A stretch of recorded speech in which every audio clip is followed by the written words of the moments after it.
Monsoon کے نئے spell کی شاندار دستک، لاہور سمیت پنجاب کے مختلف شہروں میں بادل برس پڑے، جل تھل ایک۔ لاہور کے علاقے لکشمی چوک، ڈیوس روڈ، گڑھی شاہو، مال روڈ، فیروز پور روڈ کے اطراف میں موسلادھار بارش، نشیبی علاقے زیر آب آ گئے۔ لاہور کے افق پر سیاہ اور گھنگھور بادلوں کا بسیرا، ٹھنڈی ہوا چلنے سے موسم خوشگوار۔ اسلام آباد، کراچی، خیبر پختونخوا سمیت ملک کے چند مقامات پر گرج چمک کے ساتھ بارشیں متوقع۔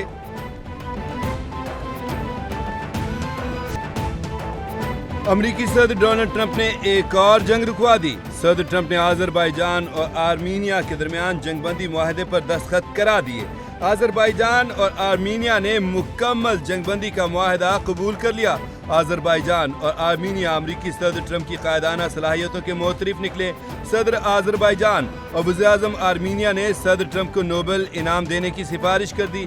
امریکی صدر کا آذربائیجان پر فوجی تعاون کی پابندیاں ختم کرنے کا اعلان۔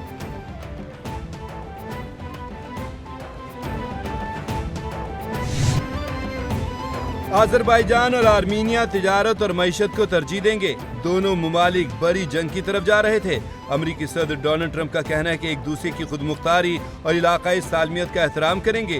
دونوں ملکوں سے کہا کہ لڑائی نہیں، تجارت کرو، جنگیں نہیں، امن اور تجارت چاہتا ہوں۔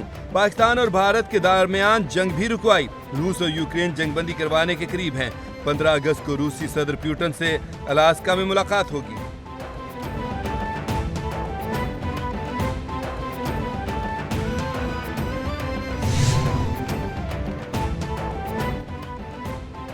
وزیر اعظم شہباز شریف کا آذربائیجان اور آرمینیا کے درمیان تاریخی امن معاہدے کا خیر مقدم۔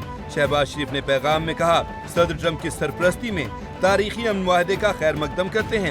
صدر ٹرمپ نے امن معاہدہ کرانے میں اہم کردار ادا کیا۔ تاریخی پیش رفت جنوبی قفقاز کے لیے ایک نئے دور کا آغاز ہے۔ صدر الہام الیوف اور آذربائیجان کے عوام کو تاریخی معاہدے پر دلی مبارکباد پیش کرتے ہیں۔ پاکستان نے ہمیشہ برادر ملک آذربائیجان کا ساتھ دیا۔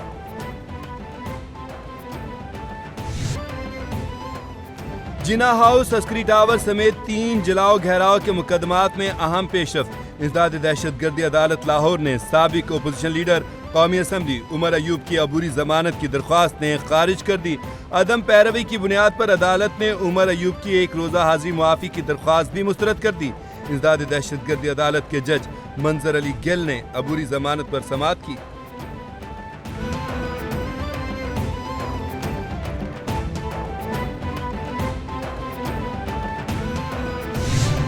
اب میں ان کو کیا بولوں؟ ان عقل کے اندھوں کو وہ اختیارات 18ویں ترمیم کے پاس وزیر اعلیٰ کے پاس ہوتا ہے، گورنر کے پاس تو نہیں ہوتا۔ اب مجھے بتائیں کہ میں نے پہلے دن کہا تھا کہ ہم 5 سیٹیں ہمیں دے دیں، اب 6 سیٹ حکومت جیتی ہے، 5 سیٹیں سینٹ میں ہم لے کے گئے ہیں، تو یہ میں ان سے زبردستی لے گیا ہوں۔ اب 5 بھی نہیں ہے۔ ایک ان کا جو ایڈی کانگ ہے، جو بہت بڑا اپنے آپ کو سمجھتا تھا کہ میں بہت بڑا بدماش ہوں، وہ تو حلف لینے نہیں آ سکتا۔ اگر اس میں جرت ہے، غیرت ہے، تو آ کر حلف لے لے۔ صوفی بزرگ حضرت شاہ عبداللطیف بھٹائی رحمۃ اللہ علیہ کے عرس کی تقریبات کا آغاز ہو گیا۔ گورنر خیبر پختونخوا فیصل کریم کنڈی نے درگاہ پر چادر چڑھا کر عرس کا افتتاح کیا۔ گورنر فیصل کریم نے کہا، 9 مئی کو شہداء کے مزاروں کی بے حرمتی کی گئی۔ 9 مئی کے ذمہ داروں کو ضرور سزائیں ملنی چاہیے۔ جو لوگ ماضی میں کہتے تھے این آر او نہیں دیں گے، آج خود این آر او مانگ رہے ہیں۔ خیبر پختونخوا میں امن لاؤں گا، اس کے ساتھ کھڑے ہیں۔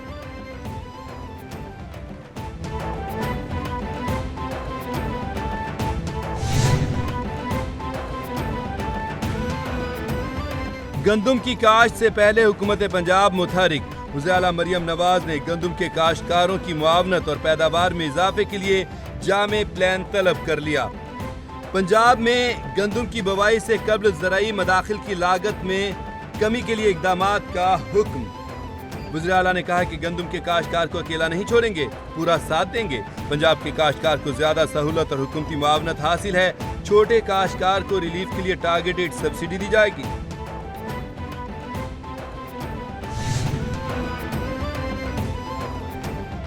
خیبر پختونخوا حکومت کا محکمہ بلدیات میں مالی امور ڈیجیٹل کرنے کا فیصلہ۔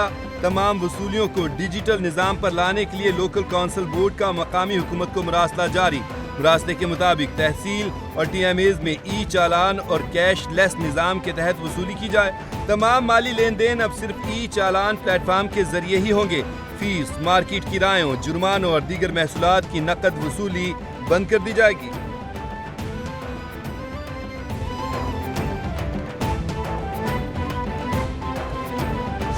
D G I S P R lieutenant general Ahmed Sharif Chaudhry کی راولپنڈی میڈیکل یونیورسٹی میں طلباء کے ساتھ خصوصی نشست۔ ترجمان پاک فوج کا طلباء کے ساتھ کھل کر بات چیت، سوال و جواب کا خصوصی سیشن ہوا۔ طلباء کا افواج پاکستان سے اظہار یکجہتی۔ طلباء نے اپنے جذبات کا اظہار کرتے ہوئے کہا کہ ایسی نشست کا انعقاد وقت کی اہم ضرورت ہے۔ وطن دشمن عناصر جتنی بھی کوشش کر لیں مگر نوجوان نسل کو اپنی افواج سے دور نہیں کر سکتے۔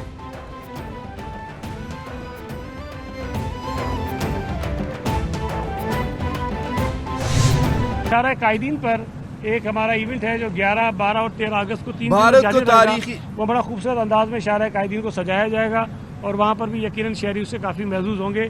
یہ چند تقاریر تھی جو میں نے آپ کے سامنے رکھی ہیں، لیکن اس کے علاوہ پورے صوبے میں مختلف ضلعوں میں مختلف علاقوں میں وہاں کھیلوں کی ایونٹس بھی ہو رہے ہیں، ٹورنامنٹس بھی ہو رہے ہیں، میوزیکل پروگرامز بھی ہو رہے ہیں، کلچرل ایونٹس بھی ہو رہے ہیں، فیملی فیسٹیولز بھی ہو رہے ہیں اور اس میں لوگ بڑی تعداد میں شرکت بھی کر رہے ہیں۔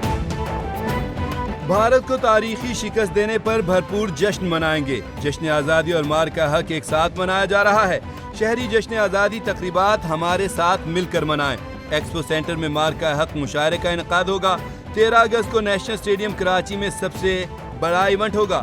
نیشنل اسٹیڈیم میں خواتین فیملیز کے لیے انکلوئر رکھا ہے۔ جشن آزادی تقریبات میں حکومت کے خاطر خواہ پیسے نہیں لگے۔ وزیر بلدیات سندھ سعید غنی کی نیوز کانفرنس۔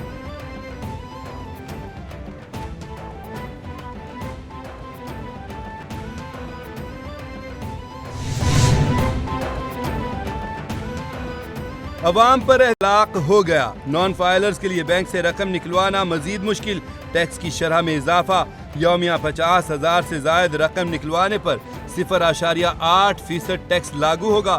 اس سے پہلے یومیہ 50,000 سے رقم نکلوانے پر 0.6% ٹیکس عائد تھا۔ ایف بی آر کے مطابق ہر بینکنگ کمپنی نان فائلر سے ایڈوانس ایڈجسٹیبل ٹیکس منہا کرنے کی مجاز ہوگی۔ انکم ٹیکس کے سیکشن 236C اور 236K میں رد و بدل کیا گیا ہے۔ بھارت کے انتخابی عمل کی شفافیت پر سوالات۔ مودی کے انتخابی فراڈ کا پردہ چاک۔ بہار الیکشن سے پہلے ہی اپوزیشن لیڈر راہل گاندھی نے مودی کے جعلی مینڈیٹ کا بھانڈا پھوڑ دیا۔ راہل گاندھی کہتے ہیں کروڑوں لوگوں کو انتخابات میں دھاندلی کا شک تھا۔ بی جے پی کو کبھی عوامی ناراضی کا سامنا نہیں ہوا۔ ہریانہ، مہاراشٹر اور مدھیہ پردیش میں پولز کے نتائج ہمیشہ مختلف نکلے۔ جمہوریت کے تقدس کو مودی نے پامال کیا۔ سچ اب چھپ نہیں سکتا۔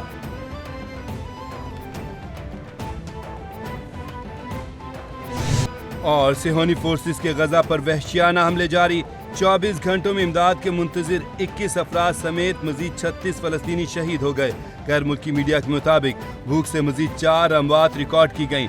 غزہ پر مکمل قبضے کے اسرائیلی کابینہ کے فیصلے کے بعد جمعے کو دن بھر غزہ میں فلسطینیوں کا قتل عام جاری رہا۔ اب تک غذائی قلت سے ہونے والی مجموعی اموات کی تعداد 201 ہو گئی۔ غذائی قلت سے شہید ہونے والوں میں 98 بچے بھی شامل ہیں۔